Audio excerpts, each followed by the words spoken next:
U otkupu bijelo i žuto zlato imaju jednaku vrijednost, budući da se otkupna cijena određuje po udjelu zlata u predmetu. Kod nakita udio zlata najčešće iznosi 58,5% za 14 karatno zlato, te 75% za 18 karatno zlato, a razlika između bijelog zlata i žutog čine legure koje se miješaju sa zlatom u preostalom omjeru. Bijelo zlato postiže se miješanjem zlata sa bijelim metalima poput paladija ili nikla, dok se žuto zlato obično miješa sa bakrom ili cinkom. Stoga, ukoliko se radi o istoj karataži, njihova otkupna cijena je jednaka.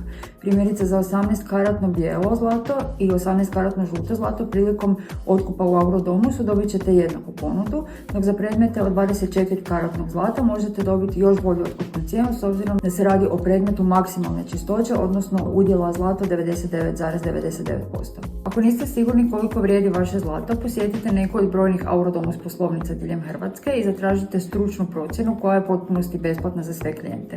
Ponuda je neobavezujuća i u svakom trenutku možete odustati od prodaje, a ukoliko se ipak odlučite prodati svoje zlato, nama će biti drago pomoći vam u ostvarivanju vaših financijskih ciljeva.